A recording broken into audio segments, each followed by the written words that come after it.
तो dear student, इस video lecture में हम आपको पॉलिटेक्निक अप्लाइड मैथ्स 2 का unit second definite integration, Hindi में इसको निश्चित समाकलन कहते हैं, इसके वेरी इंपॉर्टेंट क्वेश्चन बताने जा रहे हैं जो कि आपके सेमेस्टर एग्जाम में 100% आएंगे। इसमें कुछ क्वेश्चन ऑब्जेक्टिव टाइप है और उसके बाद कुछ क्वेश्चन शॉर्ट हैं और कुछ फिर लॉन्ग क्वेश्चन। ठीक है, तो एक एक क्वेश्चन को ध्यान से देखना है और उसके लिए आपको एकांत में कॉपी पेन लेके बैठना है और कुंडी लगा देनी है। ठीक है, कोई आपका डिस्टर्ब ना करे। ठीक है, कुंडी ना खड़काना राजा, इस चीज का ध्यान रखेंगे। ठीक है, ठीक है ना। तो चलिए शुरू करें। ओके, ठीक है, शुरू करते हैं। एक चीज ध्यान रखना, आप मेरे साथ साथ पहले मैं जो क्वेश्चन लिखूंगा पहले आप उसको खुद सॉल्व करेंगे। और दूसरी चीज कि अगर आपको लगता है, जिन स्टूडेंट्स को ऐसा लगता है कि स्लो पढ़ाया जा रहा है, तो वो आपको पता है यूट्यूब में फीचर है, उसको 1.25, 1.5, 1.75 की स्पीड से उसको टीचर की स्पीड को बढ़ा सकते हैं आप। या जिसको लगता है कि फास्ट हो रहा है वो स्लो भी कर सकता है, ये तो आपको पता ही है ना। जैन जी हैं, आपको पता ही होगा, सुंदर को पता है, मोनिका को पता है, तो सभी को पता होगा। क्योंकि आपकी मई में आपकी डेट शीट भी आ चुकी है स्टूडेंट, मई में आपका एग्जाम है, तो बिल्कुल अब कोई भी समय नहीं है समय बर्बाद करने के लिए। ध्यान रखना, समय बर्बाद नहीं। अब एक एक सेकंड का यूज करिए अपनी पढ़ाई में। नेता टाइप आधा काम मत करो, सब्सक्राइब के साथ साथ बेल आइकॉन भी दबाओ। क्वेश्चन नंबर 1 देखिए student, if fx is anti derivative of fx, small fx, then integration a to b fx dx is equal to क्या होगा। इसमें ऑप्शन दे रखे हैं a b c d। ठीक है स्टूडेंट, तो कौन सा ऑप्शन सही होगा वो आप पहले वीडियो को पॉज करिए, उसके बाद इसको सॉल्व करिए। तो स्टूडेंट, अगर आपने इसको सॉल्व कर लिया है तो कमेंट में बताइए कि मैंने आपके सॉल्व करने से पहले आप सॉल्व कर दिया है। ठीक है, और अब देखिए इसका सही तरीका क्या है सॉल्व करने का। देखिए स्टूडेंट, इसमें क्वेश्चन नंबर 1 में लिखा हुआ है कि fx is anti derivative of fx, capital fx anti derivative of fx, ये जो स्मॉल fx है ना, इसका एंटी डेरिवेटिव कैपिटल fx है। मतलब एंटी डेरिवेटिव का मतलब होता है इंटीग्रेशन, क्योंकि इंटीग्रेशन जो होता है डिफरेंशिएशन का अपोजिट होता है। हाँ, तो एंटी डेरिवेटिव बोल सकते हैं उसको, डेरिवेटिव का अपोजिट होता है इसलिए एंटी डेरिवेटिव बोल सकते हैं। इंटीग्रेशन, हाँ, एंटी डेरिवेटिव मतलब इंटीग्रेशन, fx का इंटीग्रेशन कैपिटल fx है, तो fx का इंटीग्रेशन कैपिटल fx लिख दो यहाँ पे। ठीक है, लेकिन लिमिट लगी है a to b, क्योंकि डेफिनेट इंटीग्रेशन की यूनिट है। हाँ, तो डेफिनेट इंटीग्रेशन है इसलिए a to b, अगर लिमिट लगी होती इसको डेफिनेट इंटीग्रेशन कहते हैं। तो fx का इंटीग्रेशन कैपिटल fx लिख दिया, फिर लिमिट लगा दो a to b, और एक बार अपर लिमिट रखते हैं, फिर बीच में माइनस का साइन, एक बार लोअर लिमिट है तो आपको पता ही होगा। तो एक बार अपर लिमिट रखने का मतलब जहां x है वहां fb रख दो, तो fb माइनस फिर लोअर लिमिट रखो x की जगह b, fa, तो ये आपका आंसर हो जाएगा F B minus F A. तो राइट आंसर है बी। हाँ, तो option number B is a right answer. ठीक है, समझ में आ रहा है कि नहीं। तो स्टूडेंट, क्वेश्चन नंबर 2 है कि integration 0 to 1 x dx is equal to क्या होगा। ऑप्शन दे रखे हैं ABCD। ठीक है, अब देखो सिंपल सी बात है, x का इंटीग्रेशन करना है, जैसे कि हमने देखो x की पावर n का इंटीग्रेशन क्या होता है, वेरिएबल की पावर कांस्टेंट जब होता है तो x की पावर एक पावर बढ़ जाती है, मतलब n+1 हो जाती है, और वही पूरी की पावर अपॉन में भी आती है ना। तो यहाँ पे x की पावर क्या है, कुछ नहीं, मतलब 1 है ना, 1 है ना। तो अगर यहाँ 1 रख दिया जाए तो x की पावर 1 का इंटीग्रेशन क्या होगा, x की पावर 2 हो जाएगा, एक बढ़ जाती है ना इसलिए, और अपॉन में भी 2 आता है फिर, और लिमिट लगा दो क्योंकि ये डेफिनेटली 0 to 1 है तो इसलिए 0 to 1 कर दो। है, अब एक बार अपर लिमिट रखो, अपर लिमिट रखने का मतलब x की जगह 1 रखो, तो 1 का स्क्वायर अपॉन 2 रख दिया अपर लिमिट, माइनस फिर लोअर लिमिट रखो, x की जगह 0 रखो, 0 का square upon 2 is equal to 1 का स्क्वायर 1 होता है अपॉन 2, माइनस 0 का square 0, 0 upon 2 0 is equal to 1 upon 2 answer. तो ऑप्शन नंबर बी, इसका भी भैया बी है, B option is right answer. ठीक है, समझ रहे हैं चुन्नू मुन्नू। कुंडी न खड़क। तो स्टूडेंट, ये सारे के सारे क्वेश्चन वेरी इंपॉर्टेंट है, एक एक क्वेश्चंस को अब अगर आप ध्यान से देखेंगे समझेंगे तो इस यूनिट से कोई भी क्वेश्चन आपके एग्जाम में आएगा तो वो आपसे बच नहीं सकता, आप आराम से कर सकते हैं, लेकिन समझना पड़ेगा, क्योंकि जो मैं यहाँ पे बता रहा हूँ इन वेरी इंपॉर्टेंट क्वेश्चंस को, तो क्वेश्चन के साथ साथ मैं कॉन्सेप्ट भी आपके क्लियर करता जाऊंगा। बाय द वे थोड़ा सा भी अगर ए की जगह बी हो गया, बी की जगह 2 हो गया, तो उसमें आप कंफ्यूज ना हो, ठीक है स्टूडेंट। तो एक एक चीज को ध्यान से देखना। क्वेश्चन नंबर 3 देखिए, integration a to a fx dx। देखिए स्टूडेंट ध्यान देना, सिंपल सी बात है कि जब भी लिमिट, लोअर लिमिट और अपर लिमिट सेम होती है, जब भी लोअर लिमिट और अपर लिमिट सेम होती है तो उसका इंटीग्रेशन 0 होता है, सिंपल सी बात। अगर मैं कहूं कि भाई बताओ इंटीग्रेशन 2 to 2 x की power 5 dx is equal to, बताओ, तो सॉल्व करने की जरूरत नहीं, सीधे 0 लिख दो, खत्म, क्योंकि लोअर लिमिट और अपर लिमिट सेम है। यहाँ पे भी lower limit upper limit same है, इसलिए 0 आंसर आ जाएगा। और 0 जो है ऑप्शन नंबर सी बोल रहा है, ऑप्शन नंबर सी 0, ठीक है। एक तरीका ये है। दूसरा मैं सॉल्व करके थोड़ा सा बता दूं कि जिससे कि आपका कॉन्सेप्ट भी क्लियर हो जाए, कि देखिए जैसे fx है, मान लीजिए fx, स्मॉल fx का इंटीग्रेशन कैपिटल fx होता है, ठीक है, ठीक है। और फिर लिमिट हम लगाते हैं जैसे क्वेश्चन नंबर 1 में किया था a to a, ठीक है। एक बार अपर लिमिट रखेंगे तो fa आएगा, फिर माइनस लोअर लिमिट रखेंगे तो फिर से fa ही आएगा, तो ये दोनों सेम है तो ये 0 हो जाएगा, है ना। एक तरीका ये है। दूसरा ये भी बोल सकते हैं कि भैया जो डेफिनिट इंटीग्रेशन होता है ना, वो एरिया को रिप्रेजेंट करता है, ऐसे ऐसे एरिया को रिप्रेजेंट करता है। जैसे मान लीजिए ए से बी तक गए हम, और इसके बीच में जो एरिया आता है वो डेफिनिट इंटीग्रेशन से इसको निकाल सकते हैं। अगर ए से बी तक है तो कुछ एरिया दिख रहा है, अगर ए से ए तक ही है तो यहीं पे दूसरा ए बी बी भी यहीं पे आ जाए तो एरिया तो 0 हो जाएगा ना, है ना। तो इस हिसाब से भी आप समझ सकते हैं कि जब लोअर लिमिट और अपर लिमिट सेम होती है तो एरिया तो 0 होगा, क्योंकि डेफिनेट इंटीग्रेशन का मतलब एरिया ही होता है, ठीक है। 0 मतलब क्या है, एरिया 0 आया इसका, ठीक है। इस फंक्शन का एरिया 0 आया है। क्वेश्चन नंबर 4 देखिए student, area under curve y is equal to X cube from 0 to 2 is very important question है ये। देखिए होता क्या है स्टूडेंट, जैसे y is equal to X cube एक ग्राफ है, ठीक है। तो मैं थोड़ा सा इसको ग्राफिकल समझाने की कोशिश करता हूं, आपको मजा आएगा क्योंकि वेरी इंपॉर्टेंट है। y is equal to X cube, हाँ, y is equal to X cube का जो ग्राफ होता है वो फर्स्ट क्वाड्रेंट में ऐसे जाता है और थर्ड क्वाड्रेंट में ऐसे आता है। ये y is equal to X cube का ग्राफ होता है, और y is equal to X square का ग्राफ होता है ऐसे, ठीक है। तो y is equal to X cube का जो ग्राफ है ये ऐसे होता है, ठीक है। अब लिमिट है फ्रॉम 0 to 2, 0 एक्स और वाई एक्सिस के इंटरसेक्शन पॉइंट पे होता है। 2 मान लीजिए, ये 1 मान लीजिए यहाँ पे है और 2 मान लीजिए यहाँ पे, ठीक है। तो 2 से 0 से लेकर 2 तक ये वाला एरिया हो गया, 0 से लेकर 2 तक, और y is equal to X cube द्वारा कवर्ड एरिया ये है, ठीक है। इसका एरिया निकालना है आपको, इसका एरिया निकालना है। बताओ कि 0 से लेकर 2 और यहाँ एक, इसको बोल सकते हैं, ये O पॉइंट बोल दो, इसको A पॉइंट बोल दो, इसको B पॉइंट, OABO का एरिया निकालना है, ठीक है। अब कैसे निकलेगा, देखिए इसमें तो बेसिक कॉन्सेप्ट तो ये होता है कि हम एक स्ट्रिप लेते हैं स्टूडेंट, पतली सी स्ट्रिप। इस देखिए ये क्वेश्चन बहुत इंपॉर्टेंट है, इस क्वेश्चन को अगर आपने अभी समझ लिया अच्छे से तो आप जो लॉन्ग क्वेश्चन आते हैं इसके उसको भी आसानी से कर सकते हैं, ठीक है।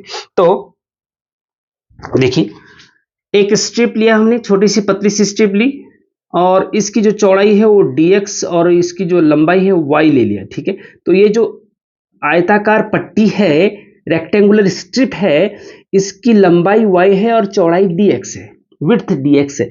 तो इसका एरिया क्या हो जाएगा, इसका एरिया हो जाएगा y इंटू dx, लंबाई गुणा चौड़ाई होता है ना, आयत का क्षेत्रफल। हाँ, रेक्टेंगल का एरिया क्या होता है, length into width, length into width, ठीक है।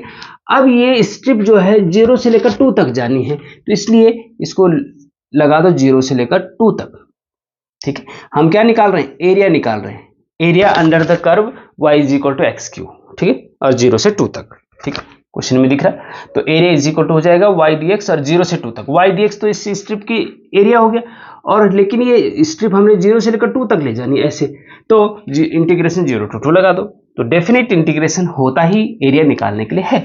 ओके, इंटीग्रेशन 0 से 2, y की जगह पे x क्यू रख दो, x क्यू dx, ठीक है।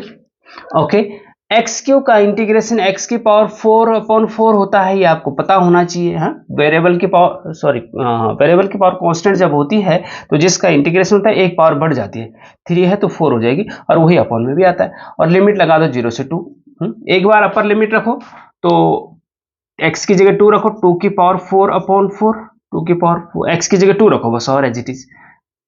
फिर माइनस का साइन, फिर एक बार लोअर लिमिट रखो, 0 की पावर 4/4, ठीक है, इज इक्वल टू 2 की पावर 4 कितना होता है, 2 2 जा 4, 2 जा 8, 2 जा 16, 16/4 माइनस ये तो 0 हो जाएगा, और 4 से 16 को डिवाइड करो, 4 आ जाएगा, 4 यूनिट स्क्वायर। हाँ, क्योंकि एरिया है ना तो इसको यूनिट स्क्वायर बोलते हैं। अगर मीटर होता तो मीटर स्क्वायर, सेंटीमीटर स्क्वायर, यहाँ पे कुछ नहीं मीटर सेंटीमीटर, तो यूनिट लिखा जाता है, यूनिट स्क्वायर। ओके, तो ये आप समझ गए होंगे, वेरी इंपॉर्टेंट है स्टूडेंट, बहुत इंपॉर्टेंट क्वेश्चन, बहुत इंपॉर्टेंट है, ध्यान से देखिए एक एक। अगर ये समझ में नहीं आया तो एक बार पीछे टक टक करके, है ना यूट्यूब में ऑप्शन, पीछे जाइए और फिर से इसको देखिए, बहुत इंपॉर्टेंट क्वेश्चन है। नेक्स्ट क्वेश्चन पे चलते हैं। क्वेश्चन नंबर 5 देखिए student, Simpson 1/3 rule requires number of sub interval to be odd even prime any. हाँ, तो देखिए स्टूडेंट, सिम्पसन 1/3 रूल में जो नंबर ऑफ इंटरवल होते हैं वो इवन होने चाहिए। हाँ, देखो ये होता है ना integration a to b fx dx। हाँ, सिम्पसन 1/3 रूल जो होता है वो भी एरिया निकालने के लिए ही होता है, सिम्पसन 1/3 रूल और ट्रेपेजॉइडल रूल, ये दो रूल वेरी इंपॉर्टेंट है डेफिनेट इंटीग्रेशन में। इसके लॉन्ग क्वेश्चन भी बहुत ज्यादा आते हैं, हर साल आते हैं। सिम्पसन या ट्रेपेजॉइडल एक क्वेश्चन लॉन्ग में 100% आता ही आता है, और 1 मार्क्स 2 मार्क्स का जो है सिम्पसन 1/3 रूल का फॉर्मूला या इस टाइप का जो आ रखा है कि नंबर ऑफ इंटरवल कितने क्या होने चाहिए, ऑड इवन प्राइम या एनी कौन से होने चाहिए। तो स्टूडेंट आपको पता होना चाहिए कि सिम्पसन 1/3 रूल के लिए जो नंबर ऑफ इंटरवल है वो इवन होने चाहिए, और ट्रेपेजॉइडल के इवन ऑड चलेगा, कुछ भी चलेगा, ठीक है। लेकिन सिम्पसन 1/3 रूल तभी लागू होगा अगर n जो है, मान लीजिए 4 है, 4 मतलब इवन है, अगर n 5 होगा, नंबर ऑफ n मतलब नंबर ऑफ इंटरवल, h देखिए h इज इक्वल टू होता है b minus a upon n, या फिर n इज इक्वल टू होता है b minus a upon h। आगे बताएंगे हम इसको, ठीक है, वेरी इंपॉर्टेंट क्वेश्चन एक्चुअली। तो n इज इक्वल टू होता है b upper limit minus lower limit upon h, interval length of interval. हाँ, और n मतलब नंबर ऑफ इंटरवल। जैसे हम थोड़ा सा, जैसे कि ये ठीक है, यहाँ तक, अब यहाँ से यहाँ तक एरिया निकालना है तो हम छोटे छोटे स्ट्रिप बनाते हैं ऐसे करके ना, ऐसे ऐसे ऐसे ऐसे। हाँ, इसको बोलते हैं, पहले वाले को बोलते हैं y0, फिर इस लाइन को बोलते हैं y1, इस लाइन को बोलते हैं y2 and so on yn तक, ठीक है। इस और यहाँ से यहाँ तक की जो लेंथ होती है इसको बोलते हैं इंटरवल h, ठीक है। तो और ऐसे इंटरवल कितने हैं, 1 2 3 4 5 6 और एंड n तक, तो इसको बोलते हैं नंबर ऑफ इंटरवल। हाँ, तो नंबर ऑफ इंटरवल जो है ये 1 2 3 4 ऐसे, इनको बोलते हैं नंबर ऑफ इंटरवल।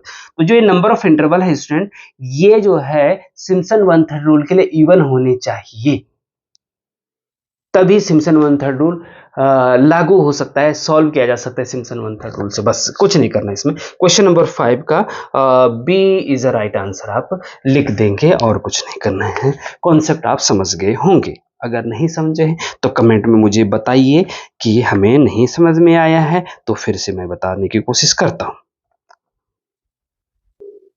तो स्टूडेंट क्योंकि ये रिवीजन चल रहा है स्टूडेंट, पिछले इंपॉर्टेंट क्वेश्चन, क्योंकि हम वीडियो लेक्चर हम सीरियल से एक एक कॉन्सेप्ट का हम ऑलरेडी अपलोड कर चुके हैं, प्लेलिस्ट है डेफिनेट इंटीग्रेशन की, वहां जाके आप देख सकते हैं। अगर आपने पहले नहीं देखा है तो अगर देख लिया तो आपको पता है कि मेरा क्या पैटर्न रहता है। पहले वीडियो लेक्चर सीरियल से देता हूं, मतलब एक कॉन्सेप्ट के साथ बताता हूं। उसके बाद अब ये जो है डेफिनिट इंटीग्रेशन के वेरी इंपॉर्टेंट क्वेश्चन हमने पिक करे हैं, तो थोड़ा सा मैं स्पीड से भी चलूंगा तो उसमें कोई दिक्कत ना हो। अगर दिक्कत हो रही तो आपको डिटेल वीडियो लेक्चर देखने पड़ेंगे, ठीक है। तो नेक्स्ट क्वेश्चन है, question number 6, if fx is odd function, if fx is odd function then integration minus a to a fx dx is equal to क्या होगा। तो देखिए integration minus a to a fx dx is equal to क्या होगा, ठीक है। तो क्या होगा अगर fx ऑड फंक्शन है, जैसे कि जस्ट अभी जो क्वेश्चन नंबर 4 मैंने अभी बताया था, वो y is equal to x cube एक ऑड फंक्शन होता है। y is equal to x cube एक ऑड फंक्शन होता है, ठीक है, ऑड फंक्शन होता है। और y is equal to X square एक इवन फंक्शन होता है, ठीक है स्टूडेंट, इवन फंक्शन होता है, ठीक। और एक डेफिनिट इंटीग्रेशन की प्रॉपर्टीज है स्टूडेंट, 7 प्रॉपर्टीज, वो आपको याद रखनी होती है, वेरी इंपॉर्टेंट प्रॉपर्टीज है, मैंने डिटेल वीडियो लेक्चर में आपको बता रखा है। अब इसमें देखिए कि minus A to A F X D X is equal to क्या होता है। देखिए इसमें minus A to A F X D X is equal to दो कंडीशन होती है। अगर ऑड फंक्शन है तो 0 होता है, हाँ इसकी वैल्यू 0 होती है अगर ऑड फंक्शन है, if F X is odd, if F X is odd, ठीक है। और this is equal to 2 times of 0 to A F X D X होता है if fx is even function, ठीक है, if fx is even। अब ये दोनों मैंने इसलिए लिखे स्टूडेंट कि इसमें मैंने आपको बताया है कि minus A to A F X D X is equal to क्या होता है अगर ये ऑड फंक्शन है तो 0 होता है। तो सिंपल सी बात है, इसका जो आंसर होगा ऑप्शन नंबर ए होगा। हाँ, option number A is a right answer, ठीक। लेकिन बाय द वे आ गया कि minus A to F X D X is equal to क्या होगा अगर ये इवन फंक्शन हो, तब आप ये लिखेंगे 2 times of minus 0 to A F X D X if F X is even function. इसकी कंडीशन है कि देखिए ऑड फंक्शन क्यों 0 होता है। देखिए स्टूडेंट जरा मैं थोड़ा सा एक बार और बता दूं, ये है एक्स क्यू का ग्राफ, ठीक है। तो जितना माइनस ए टू ए है, मतलब जितना इधर है उतना इधर भी है, तो एक्स एक्सिस से ऊपर पॉजिटिव होता है, एक्स एक्सिस से नीचे नेगेटिव होता है, दोनों सेम हैं। तो अगर इसका 2 आया है एरिया, इसका -2 होगा, तो 2 और -2 ऐड करेंगे तो 0 हो जाएगा ना, तो इसलिए 0 होता है ऑड फंक्शन। इवन फंक्शन का क्या होता है, देखिए जैसे ये है y is equal to X cube, X square का ग्राफ है, तो जितना इधर है उतना इधर भी होगा, ये है ना। अगर इसका एरिया इधर वाले का एरिया 2 है तो इधर का भी 2 होगा, और दोनों एक्स एक्सिस से ऊपर है, दोनों जुड़ जाएंगे, 2 और 2 4 हो जाएगा, तो 2 टाइम्स हो जाएगा, ठीक है, 2 टाइम्स हो जाएगा, इसलिए 2 into 0 to integration 0 to F X D X हो जाएगा, ठीक है। इस प्रकार से ये समझने होते हैं, मैंने video lecture detail video lecture में बता रखा है। आप सिर्फ फिलहाल तो यहाँ पे ये याद रखिए कि भैया integration minus A to F X D X की वैल्यू 0 होती है अगर ये ऑड फंक्शन है। मतलब अगर यहाँ -2 से 2 हो, -3 से 3 हो, -4 से 4 हो, सेम होनी चाहिए और अपोजिट साइन होना चाहिए, यहाँ माइनस यहाँ प्लस, तो उसका इंटीग्रेशन 0 होता है, बस ये याद रख लीजिए। और अगर a और a है या 2 और 2 है तब भी 0 होता है, -a और a है, -2 और 2 है, -5 और 5 है तब भी 0 होता है, दोनों कंडीशन में ये 0 होता है। ओके, क्यों होता है ये हम बता चुके हैं। कोई दिक्कत तो कमेंट में बताइए।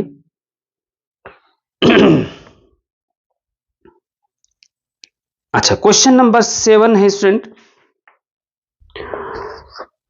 Definite integration represent area under the curve, true false है ये। तो इसमें क्या है कि ये कह रहा है कि definite integration represent area under the curve, मतलब कि definite integration area under the curve represent करता है। तो ये हम पहले ही बता चुके हैं कि डेफिनिट इंटीग्रेशन का काम ही एरिया निकालने का है।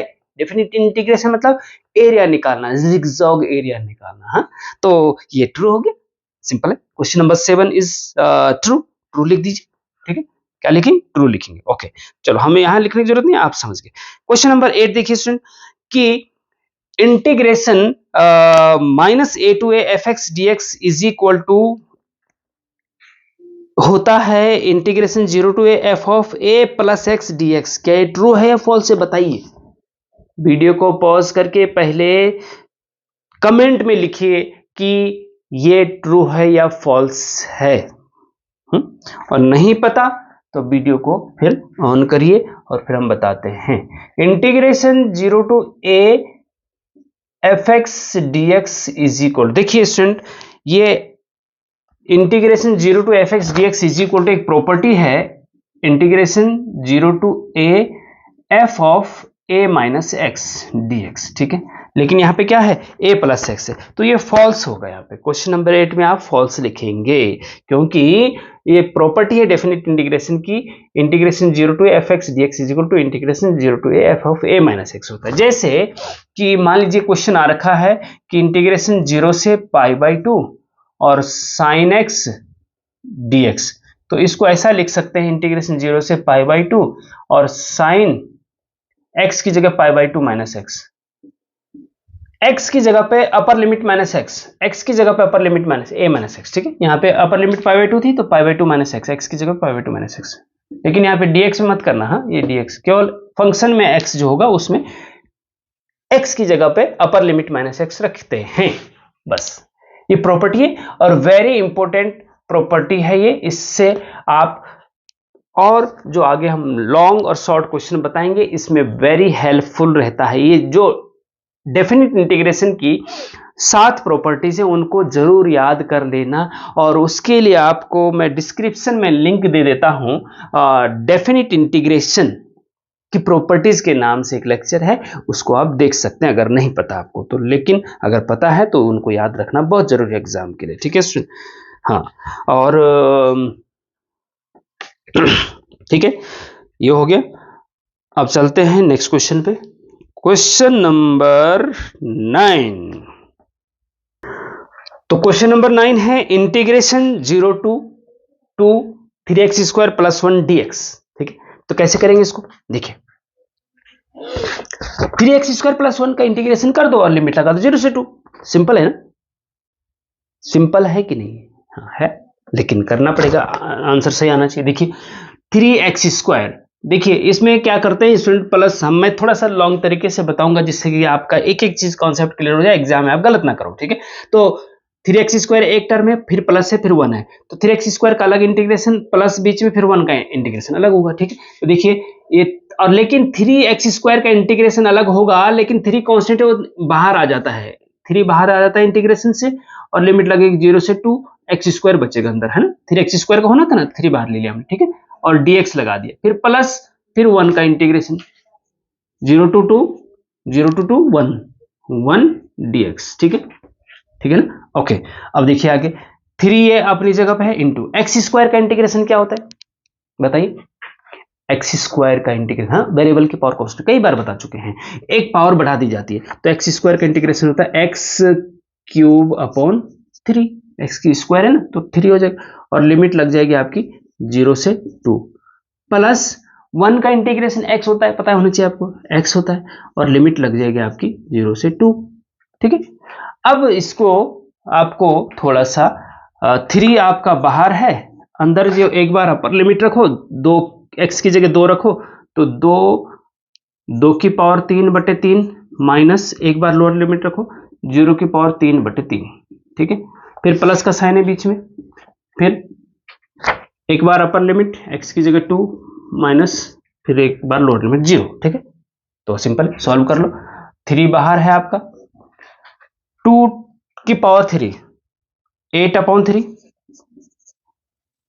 और ये माइनस 0 तो 0 रहेगा, बंद करो, प्लस इधर 2 - 0 2, ठीक है, 3 से 3 कट जाएगा, 8 + 2 10 आंसर, ठीक है, समझ में आ गया होगा। ओके, नेक्स्ट क्वेश्चन पे चले, या कोई दिक्कत है इसमें बताइए, कोई दिक्कत है नहीं है, ठीक है, आगे चलते हैं, अगर दिक्कत है तो कमेंट में आप बोल सकते हो। Question number 10, right the formula of Simpson one third rule. Very important Simpson one third rule का फॉर्मूला। एक या तो सिम्पसन वन थर्ड रूल का फॉर्मूला पूछा जाएगा या ट्रिपल का, दो में से एक 100% पूछा जाएगा, ठीक है। तो आपको करना क्या है, सिम्पसन वन थर्ड रूल का फॉर्मूला लिख देना है, और वो होता है स्टूडेंट एरिया। हाँ, सिम्पसन वन थर्ड रूल है या ट्रिपल एरिया निकालने के लिए होता है। तो a इज इक्वल टू भी लिख सकते हैं या फिर integration a to B F X D X is equal to भी लिख सकते हैं, वैसे तो है ना। a इज इक्वल टू भी लिख सकते हैं, देखिए ऐसा लिख सकते हैं आप, a is equal to h upon 3 बड़ा ब्रैकेट शुरू first term plus last term plus 2 times of even plus 4 times of odd. Short तरीका तो ये है इसका, ठीक है। ऐसा भी लिखेंगे तो आपको पूरा मार्क्स मिल जाएगा, ठीक है। Area Simpson one third rule का फॉर्मूला है ये, a is equal to h upon 3 first plus last, मतलब first term plus last term plus 2 times of even terms का sum plus 4 times of odd term का sum, ठीक है। इसको थोड़ा सा सही तरीके से या फिर ऐसे भी लिख सकते हैं इसको कि integration a to B F X D X, क्योंकि ये भी एरिया को रिप्रेजेंट करता है ना, डेफिनेट इंटीग्रेशन। तो a इज इक्वल टू होता है h अपॉन 3 फर्स्ट टर्म जो होता है स्टूडेंट वो होता है y0, y नॉट बोलते हैं इसको, प्लस लास्ट टर्म अगर n तक है तो yn लास्ट टर्म होता है, plus 2 times of even term मतलब y2 plus y4 plus y6 plus dash dash dash, ठीक है। और plus 4 times of odd term मतलब ऑड ऑर्डिनेट से संबंध इसका, y1 plus y3 plus y5 plus dash dash dash, इस टाइप से आता है, ठीक है। ये है इसका actual formula, Simpson one third rule का एक्चुअल फॉर्मूला ये है, ठीक है स्टूडेंट। और एक और चीज मैं बता दूं कि अगर ट्रेपेजॉइडल रूल का फॉर्मूला पूछा जाए तो कैसे करेंगे, ठीक है। देखिए अगर ट्रेपेजॉइडल का फॉर्मूला पूछा जाए तो यहां पे हम बता दे रहे हैं a इज इक्वल टू, अगर इस टाइप का लिखना हो तो वो होता है h अपॉन 2। ध्यान रखना, सिम्पसन वन थर्ड में h अपॉन 3 आता है, ट्रेपेजॉइडल में h अपॉन 2 आता है। मैं साथ साथ बताते जा रहा हूं जिससे कि कॉन्सेप्ट क्लियर हो जाए। ट्रेपेजॉइडल भी आ सकता है, सिम्पसन भी आ सकता है, ठीक है ना।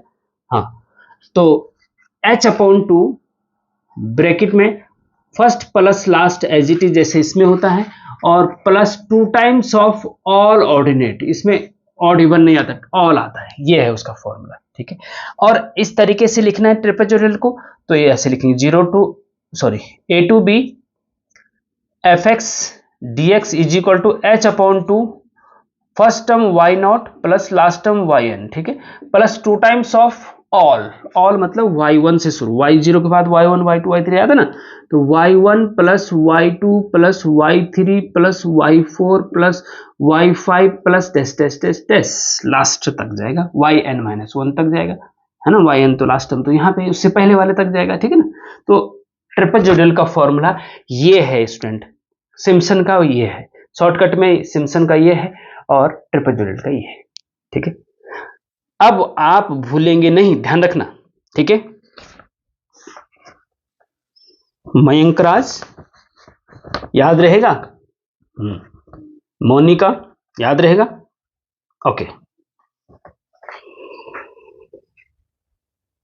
Question number 11 student, integration a to B 1 upon x dx, हाँ इसका इंटीग्रेशन करना है, सिंपल भैया। देखिए 1 अपॉन x का इंटीग्रेशन log x होता है, ये आपको याद रखना पड़ेगा।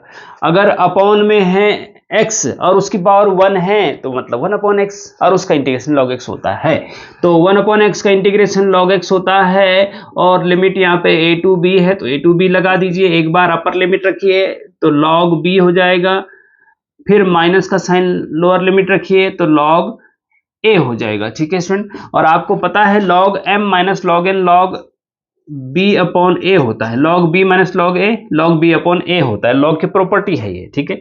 और खत्म कहानी, आंसर सिंपल है, कोई दिक्कत नहीं, ठीक है। ओके, बताइए इसमें भी कोई दिक्कत है तो बताओ। है कोई दिक्कत या मिटा दो बताइए? मयंक राज तो भैया हाँ ही करता रहेगा। सुंदर बताओ, अन्वेषा आई है? ठीक है। Question number 12, integration 0 to 1 1/1 plus X square dx। Question number 12 देखिए स्टूडेंट, तो ये आपको पता होना चाहिए 1/1 प्लस एक्स स्क्वायर का इंटीग्रेशन tan इनवर्स x होता है, ये आपको याद होना चाहिए। 1/1 प्लस एक्स स्क्वायर का इंटीग्रेशन tan इनवर्स x होता है। 1/a square plus X square का इंटीग्रेशन होता है 1/a tan inverse x upon a। हाँ, अगर a की जगह 1 हो जाएगा तो ये 1 और ये 1, तो tan इनवर्स x ही बचेगा, है ना। तो 1/1 प्लस एक्स स्क्वायर का इंटीग्रेशन tan इनवर्स x होता है। इसको प्रूव भी किया जा सकता है, हाँ डिटेल लेक्चर में हम प्रूव कर चुके हैं इसको। तो 1/1 plus X square integration tan inverse x होता है। लिमिट 0 to 1 है तो 0 to 1 लगा दो, ठीक है। एक बार अपर लिमिट रखो, मतलब x की जगह 1 रखो, तो tan इनवर्स 1 माइनस एक बार लोअर लिमिट रखो तो tan इनवर्स 0, ठीक है। tan इनवर्स 1 की वैल्यू π/4 होती है स्टूडेंट। देखिए जैसे आपको पता होना चाहिए कि tan inverse tan theta is equal to theta होता है। tan इनवर्स से tan हट जाता है, थीटा बच जाता है, ठीक है। तो यहाँ पे अगर यहाँ पे tan इनवर्स 1 दे रखा है तो इसको आप लिख सकते हैं tan इनवर्स 1 किसकी वैल्यू होती है tan में, तो ये होती है tan π/4 की वैल्यू। tan π/4 की वैल्यू 1 होती है, 1 की जगह tan π/4 लिखा। tan इनवर्स से tan हट जाएगा तो π/4 बचेगा, है ना। तो इसीलिए tan inverse 1 is equal to π/4 होता है। माइनस tan इनवर्स 0, tan 0 की वैल्यू 0 होती है, tan से tan 0, तो tan इनवर्स 0 0 होता है, tan इनवर्स 1 π/4 होता है, ठीक है। ये ध्यान रखेंगे, एक एक चीज ध्यान से समझने की कोशिश करिए। कॉन्सेप्ट क्लियर होनी चाहिए आपकी, बिल्कुल एक एक एग्जैक्ट क्लियर होनी चाहिए, ठीक है। क्योंकि इसमें एग्जाम में तो आपकी हेल्प होगी, लेकिन साथ में जब आप गवर्नमेंट इंजीनियर की जो जूनियर इंजीनियर की तैयारी करोगे या फिर सीनियर असिस्टेंट इंजीनियर की तैयारी करोगे तो उसमें ये क्वेश्चन बहुत ज़्यादा पूछे जाते हैं, छोटे छोटे, जिसमें कॉन्सेप्ट आपके क्लियर होने चाहिए, ठीक है। तो इस प्रकार से ये π/4 हो जाएगा, ठीक है। समझ में आ गया या कोई दिक्कत है अभी भी? पीछे क्या नाम है इसका? कविता चमोली, समझ में आ गया? ओके। तो स्टूडेंट ये जो ये छोटे क्वेश्चन थे, एमसीक्यू टाइप क्वेश्चन थे, ऑब्जेक्टिव टाइप क्वेश्चन, ये कंप्लीट हो गए हैं। अब हम चलते हैं सेक्शन बी में शॉर्ट क्वेश्चन में। क्वेश्चन नंबर 13 है definite integration with example. Define definite integration with example. Definite integration को की डेफिनेशन लिख दीजिए कुछ और विद एग्जांपल, ठीक है। कि भाई डेफिनिट इंटीग्रेशन क्या होता है, ये एरिया को रिप्रेजेंट करता है, और एक एग्जांपल दे दीजिए कि x की पावर 3 का इंटीग्रेशन 1 to 2 ऐसे सॉल्व करते हैं। तो मेरे ख्याल से ये आपको कर लेना चाहिए, ठीक है। क्वेश्चन नंबर 14 पे चलते हैं। क्वेश्चन नंबर 14 है इवेलुएट इंटीग्रेशन 0 से π/2। वेरी इंपॉर्टेंट है स्टूडेंट, ध्यान रखना। sin x upon 1 plus cos square x और dx, बहुत इंपॉर्टेंट क्वेश्चन है, वेरी इंपॉर्टेंट, ठीक है। तो स्टूडेंट इस वेरी इंपॉर्टेंट क्वेश्चन को कैसे सॉल्व करना है, देखो इंटीग्रेशन है, फंक्शन है sin x upon 1 plus cos square x। तो सबसे पहले तो लिमिट तो छोड़िए, डेफिनिट इंटीग्रेशन है, कोई बात नहीं। सबसे पहले तो हमें ये देखना होता है कि ये किस मेथड से सॉल्व होगा। 4 मेथड मोस्टली हमारे पास हैं इंटीग्रेशन को सॉल्व करने के। डायरेक्ट इंटीग्रेशन और सब्स्टिट्यूशन वाला इंटीग्रेशन, बाय पार्ट वाला और पार्शियल फ्रैक्शन वाला, ठीक है। तो डायरेक्ट तो ये हो नहीं सकता है, और एक प्रॉपर्टी का भी, डेफिनिट इंटीग्रेशन है तो निश्चित रूप से प्रॉपर्टी का भी यूज कर सकते हैं। साइन कॉस हो जाएगा, हाँ प्रॉपर्टी से बेटर यहाँ सब्स्टिट्यूशन मेथड आसानी से कर सकते हैं स्टूडेंट हम। यहाँ पे क्या है कि cos x को t मानने से उसका डिफरेंशिएशन sin x आ जा रहा है। cos x का डिफरेंस माइनस sin x होता है, लेकिन sin x आ जा रहा है, ठीक, कुल मिला के, ठीक है। तो cos x को t माना जा सकता है क्योंकि उसका डिफरेंशिएशन यहां मौजूद है, उससे कर सकते हैं इसको। लेकिन एक चीज ध्यान रखना, बहुत इंपॉर्टेंट क्वेश्चन है, ध्यान से देखना कि जब हम देखिए तो इसको सॉल्व करना है हमको, तो हम इसको लेट कर लेते हैं, let i is equal to this, और इक्वेशन नंबर 1 इसको i माना जाता है। सब्स्टिट्यूशन मेथड से जब आप कर रहे हैं तो पहले इसको i मान लो, ठीक है, जिसको इंटीग्रेट करना है उसको i मान लिया, ठीक है। अब इसमें इक्वेशन 1 में cos x की जगह t रखो, हाँ क्या करेंगे, put cos x is equal to t। cos x is equal to अगर t रखेंगे तो डिफरेंशिएशन भी करना पड़ेगा। देखो cos x की जगह t रखना ही पर्याप्त नहीं है, जब आपने वेरिएबल चेंज कर दिया, cos x की जगह t रख दिया, मतलब यहां पे वेरिएबल t हो गया, तो जब वेरिएबल t हो गया तो पूरे फंक्शन में पूरा फंक्शन जो होगा वो t का ही होना चाहिए, x का ही नहीं होना चाहिए, और ये dx है ये भी dt होना चाहिए, और जो ये लिमिट है अभी x की लिमिट है ये t की लिमिट होनी चाहिए। अभी x इज इक्वल टू 0 से लेकर x is equal to pi by 2 है, ये भी t is equal to something से लेकर t is equal to something missing तक होना चाहिए, ठीक है। मतलब कहने का ये स्टूडेंट, ये ध्यान देना, बहुत इंपॉर्टेंट चीज बता रहा हूं मैं कि जब भी आप वेरिएबल चेंज करते हैं सब्स्टिट्यूशन मेथड में, आपको मानना पड़ता है कि भाई cos x को t मान लिया हमने, हाँ, या cos x की जगह t रख दिया तो वेरिएबल चेंज होगा, तो फंक्शन 3 जगह चेंज आएंगे, फंक्शन पूरा t का होगा, dx भी dt होगा, और लिमिट भी t की होगी, ये ध्यान रखना, ठीक है। तो cos x equal to t put किया तो इसका डिफरेंस बोथ साइड करने, cos x का डिफरेंशिएशन क्या होता है, माइनस साइन x होता है, माइनस साइन x होता है, फिर dx लगा दिया जाता है, इज इक्वल टू t का dt हो जाता है, ठीक है। और इसमें हम थोड़ा सा और भी कर सकते हैं कि माइनस उधर, क्योंकि यहाँ माइनस तो है नहीं, तो माइनस का बोथ साइड मल्टीप्लाई करेंगे तो sine x dx is equal to minus dt हो जाएगा, तो साइन x dx की जगह माइनस dt रख सकते हैं, ठीक है। एंड और क्या रखेंगे भैया, लिमिट भी तो चेंज करनी है, ये x की limit, if x is equal to 0 then t is equal to क्या होगा, लिमिट चेंज करें ना, x इक्वल टू 0 है अभी यहाँ पे लोअर लिमिट, तो तब t इज इक्वल टू क्या होगा, x की जगह 0 रखो तो t is equal to cos 0 is equal to t, t is equal to cos 0 की वैल्यू क्या होती है 1 होती है, तो t इज इक्वल टू 1 आ गया, लोअर लिमिट 1 आ गई, ध्यान रखना। And if x is equal to pi by 2 then t is equal to, तो x की जगह पाई बाई 2 रखेंगे तो t is equal to cos pi by 2, cos pi by 2 की वैल्यू क्या होती है 0 होती है, तो ये 0 टू 1 टू 0 हो गया, लिमिट जो है अपर लिमिट 0 हो गई, लोअर लिमिट 1 हो गई, ठीक है। तो therefore put this in equation, हाँ ये ध्यान रखना है, इन इक्वेशन 1 में रखेंगे, therefore 1 implies i is equal to integration, lower limit 1 है और अपर लिमिट 0 निकली है, t की वैल्यू 0 निकली जब पाई बाई 2 था, ठीक है। और साइन x dx की जगह माइनस dt आ जाएगा, है ना, और नीचे 1 प्लस cos x की जगह t, तो t का स्क्वायर हो जाएगा, ध्यान रखना इसमें, वेरी इंपॉर्टेंट है, ओके ओके, ठीक है। देखिए अब देखिए, अब इस माइनस साइन को बाहर लेके आओ तो माइनस इंटीग्रेशन 1 से 0 1/1 प्लस टी स्क्वायर dt, ध्यान रखना इसमें, बहुत इंपॉर्टेंट क्वेश्चन है, इस एक क्वेश्चन से आपके कम से कम 5-10 क्वेश्चन के कॉन्सेप्ट क्लियर हो जाएंगे, इतना इंपॉर्टेंट क्वेश्चन है, ठीक है। तो 1/1 प्लस टी स्क्वायर, ध्यान दो, हाँ 1/1 प्लस टी स्क्वायर। अब देखिए स्टूडेंट, एक चीज और हम कर सकते हैं यहाँ पे, और चाहो तो नहीं भी कर सकते हैं, ये माइनस का साइन है ना, देखो integration a to b fx dx is equal to, एक प्रॉपर्टी है डेफिनेट इंटीग्रेशन की कि अगर आप लोअर लिमिट और अपर लिमिट आपस में बदल देते हैं, लोअर को अपर अपर को लोअर, तो माइनस साइन आगे आ जाता है, तो ये हो जाए minus integration b to a fx dx, ये डेफिनेट इंटीग्रेशन की प्रॉपर्टी है।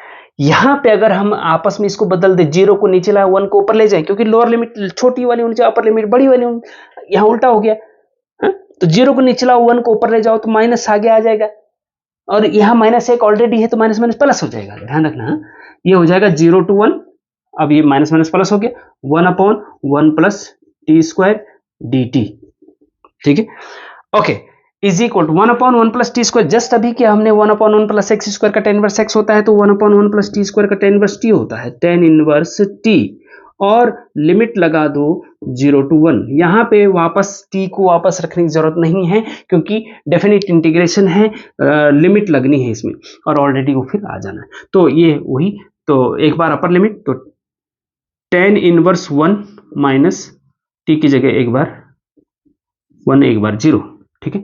तो tan inverse 1 is equal to, दिख रहा है, हाँ, tan इनवर्स 1 की वैल्यू π/4 होती है और tan इनवर्स 0 की वैल्यू 0 होती है, तो π/4 इसका आंसर आ गया, जैसे कि पिछले वाले क्वेश्चन में था, लेकिन इसको करने का तरीका और बेहतर हो सकता है या था। तो स्टूडेंट कहीं पे कोई दिक्कत है तो आप मुझे कमेंट में पूछ सकते हैं, लेकिन लेक्चर लेंथी हो गया है और अब मैं आपको इसमें 4 क्वेश्चन और रह गए हैं, मैं इसको डिस्प्ले कर दे रहा हूं यहाँ पे, आप देख लीजिए। अगर इन क्वेश्चन को आप नहीं करें, वेरी इंपॉर्टेंट है एक्चुअली, हाँ करना आपको है, सारे के सारे क्वेश्चन करने बहुत इंपॉर्टेंट है आपके एग्जाम के लिए। मैंने पूरे यूनिट से ये 18-20 क्वेश्चन लिए हैं जो मुझे लग रहे हैं कि ये आपके एग्जाम में आएंगे ही आएंगे, इसलिए इनको आप अच्छे से कर लीजिए, क्योंकि हमारा कुछ अनुभव होता है, 10-15 सालों का एक्सपीरियंस है, इसके आधार पे हम क्वेश्चन को सेलेक्ट करते हैं और हमें पता होता है कौन सा क्वेश्चन आने वाला है, क्योंकि हम इतने सालों से पढ़ाते आ रहे हैं, तो अंदाजा लग जाता है कि कौन सा क्वेश्चन आएगा और उस हिसाब से हम फिर क्वेश्चन सेलेक्ट करते हैं और आपको बताते हैं, ठीक है। तो इसमें क्या है कि ये क्वेश्चन देख लीजिए आप, क्वेश्चन नंबर 15, 16 और 18 तक है ये। इनमें से ये चारों के चारों बहुत इंपॉर्टेंट क्वेश्चन है। ये वीडियो लॉन्ग हो रहा है इसलिए मैं यहाँ पर रोक दे रहा हूँ, और अगर आपको ये क्वेश्चन सॉल्व हो जाते हैं तो वेल एंड गुड, अगर नहीं होते तो आप कमेंट में जरूर लिख दीजिएगा कि सर ये क्वेश्चन नंबर 15 या 16 या 17, 18 जो भी क्वेश्चन नहीं आ रहा है वो क्वेश्चन कमेंट में जरूर लिखना। अगर कमेंट में आप लिखेंगे तो 100% में नेक्स्ट वीडियो लेक्चर में उसको सॉल्व करके बताऊंगा आपको अच्छे से, ठीक है। तो तब तक के लिए बेस्ट ऑफ लक। मई में आपके एग्जाम की डेट शीट आ चुकी है, तो अब समय नहीं है समय बर्बाद करने का, तैयारी करिए, फुल तैयारी। Best of luck.